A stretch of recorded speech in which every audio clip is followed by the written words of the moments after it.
السلام علیکم ورحمۃ اللہ وبرکاتہ۔ سیرت النبی صلی اللہ علیہ وسلم کی قسط وار جو ویڈیوز ہماری چل رہی ہیں اس میں ہم اب تک آپ کے سامنے بات کر چکے ہیں سید الشہداء حضرت حمزہ رضی اللہ تعالیٰ عنہ کے ایمان کے بارے میں۔ آج ہم آپ سے بات کریں گے اس بارے میں کہ قریش مکہ نے جب یہ دیکھا کہ نبی کریم صلی اللہ علیہ وسلم کسی بھی طرح سے تبلیغ دین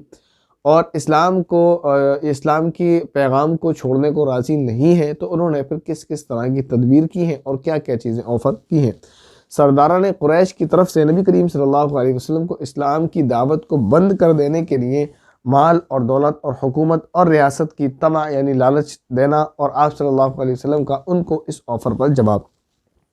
قریش نے جب یہ دیکھا کہ حضرت حمزہ رضی اللہ تعالیٰ عنہ بھی ایمان لے آئے اور دن بدن مسلمانوں کی تعداد بڑھتی جاتی ہے، تو ابو جہل اور عتبہ اور شیبہ اور ولید بن مغیرہ اور امیہ بن خلف اور اسود بن مطلب اور دیگر رؤسائے قریش نے مشورہ کر کے آپ سے گفتگو یعنی آپ سے بات کرنے کے لیے عتبہ بن ربیعہ کو منتخب کیا، جو سحر اور کہانت اور شعر گوئی میں اپنے زمانے کا یکتا تھا، یعنی جو سحر اور کہانت اور شعر کہنا، یعنی شاعر بھی تھا، ساحر بھی تھا، کاہن بھی تھا، اور ان سب چیزوں میں ایسا تھا کہ اس جیسا اس وقت کوئی بھی نہ تھا۔ اس کو متعین کیا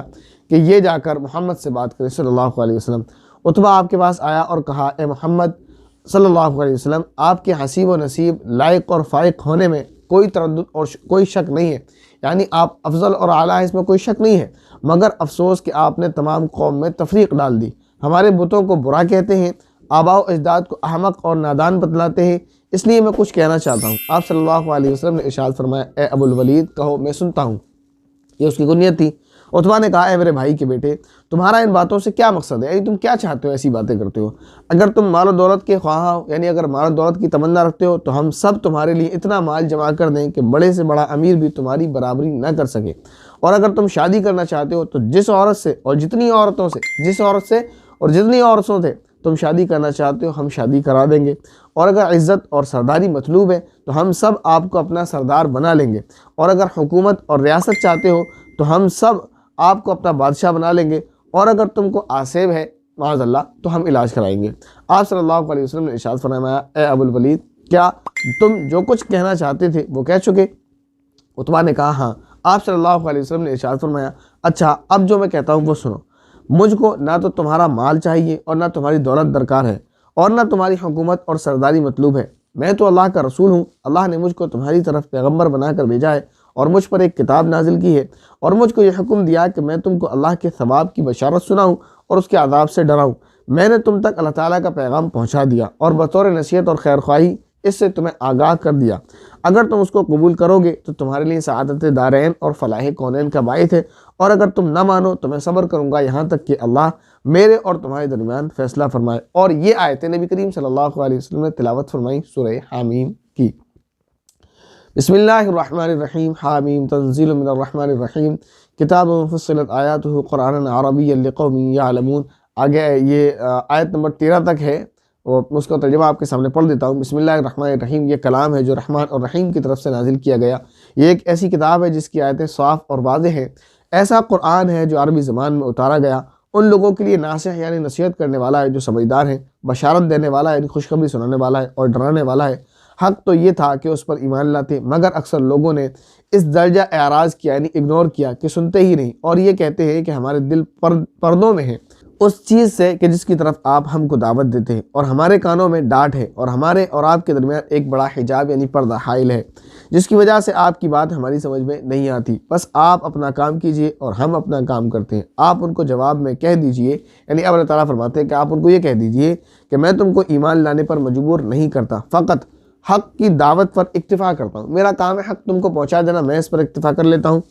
علاوہ اس کے نہیں ہے کہ میں تم جیسا بشر ہوں، لیکن خدا تعالیٰ نے مجھ کو نبوت اور رسالت سے سرفراز فرمایا ہے، مجھ پر اللہ تعالیٰ کی طرف سے وحی آتی ہے، تم کو یہ بتلا دوں کہ تمہارا معبود ایک ہی ہے، بس سیدھے اسی کی طرف متوجہ ہو جاؤ، اور غیر اللہ کی پرستش یعنی اللہ تعالیٰ کے علاوہ کی پرستش سے توبہ اور استغفار کرو۔ اور بڑی خرابی ہے شرک کرنے والوں کے لیے کہ جو زکوٰۃ نہیں دیتے اور آخرت کے منکر ہیں۔ تحقیق یعنی یقینی بات ہے کہ جو لوگ ایمان لائے اور نیک کام کیے ان کے لیے ایسا اجر ہے جو کبھی موقوف نہیں ہوگا، یعنی کبھی نہیں رکے گا، کبھی ختم نہیں ہوگا۔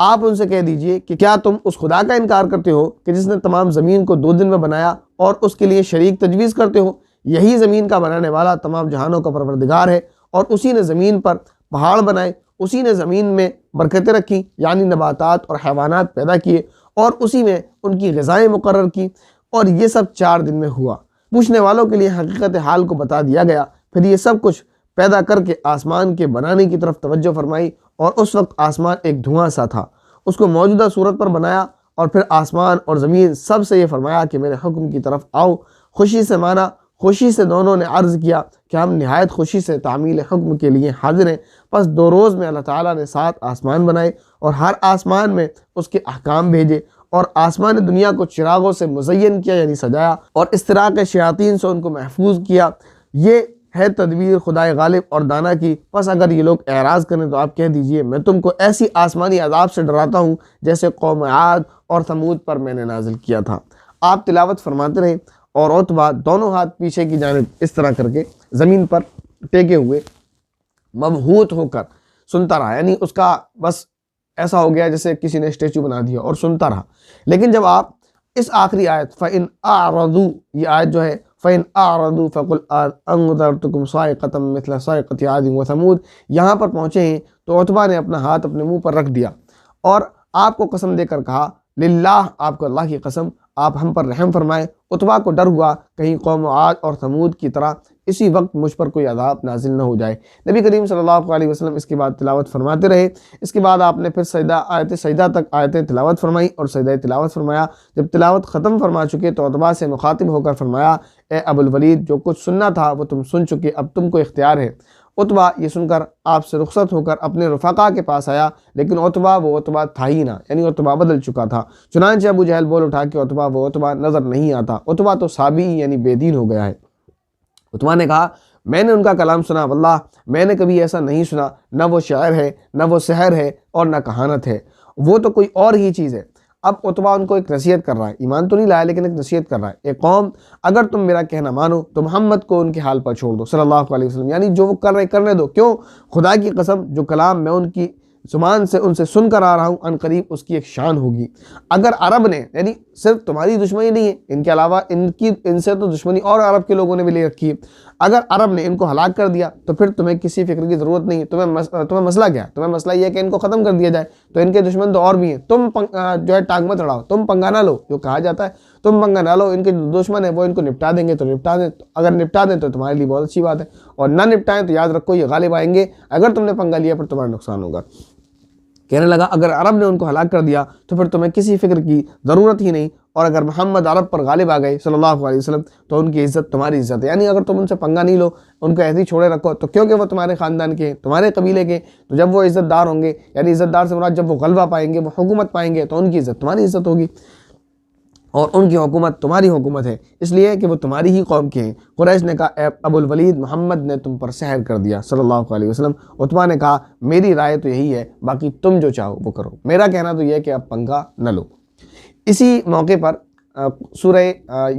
کافرون کی آیتیں یعنی سورت یہ نازل ہوئی۔ ابن عباس رضی اللہ تعالیٰ عنہ سے روایت ہے، قریش نے آپ سے درخواست بھی کی کہ آپ یا تو ہمارے بتوں کی مذمت سے باز آ جائیں، یعنی ان کو برا بھلا نہ کہیں، اور اگر یہ ممکن نہ ہو تو ہمارے اور آپ کے درمیان فیصلے کی ایک یہ صورت ہو سکتی ہے کہ 1 سال آپ ہمارے معبود کی عبادت کریں، یعنی بتوں کی پوجا کریں، اور پھر 1 سال ہم آپ کے خدا کی عبادت کر لیا کریں گے اور بندگی کر لیا کریں گے۔ تو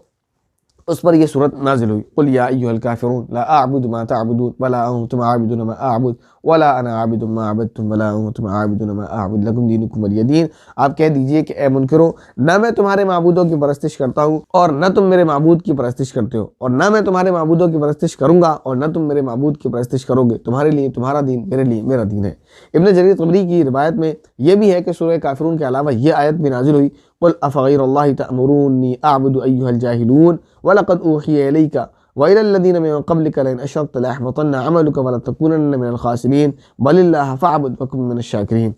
آپ ان سے کہہ دیجئے کہ اے جاہلو، کیا تم مجھ کو غیر اللہ کی عبادت کا مشورہ دیتے ہو، اور البتہ تحقیق آپ کی طرف اور تمام گزشتہ پیغمبروں کی طرف یہ وحی بھیجی جا چکی ہے کہ اے مخاطب اگر تو شرک کرے گا تو تیرے تمام اعمال غارت اور برباد ہو جائیں گے اور خسارے میں پڑ جائے گا، اور اے مخاطب کبھی شرک نہ کرنا بلکہ ہمیشہ اللہ ہی کی عبادت کرنا اور اللہ کے شکر گزار بندوں میں سے رہنا۔ نیکسٹ کلپ میں آپ کے سامنے ہم بیان کریں گے کہ مشرکین مکہ نے نبی کریم صلی اللہ علیہ وسلم سے چند بیہودہ سوالات کیے تھے، اور پھر اس پر نبی کریم صلی اللہ علیہ وسلم نے کیا جوابات دیے ہیں۔ السلام علیکم ورحمۃ اللہ وبرکاتہ۔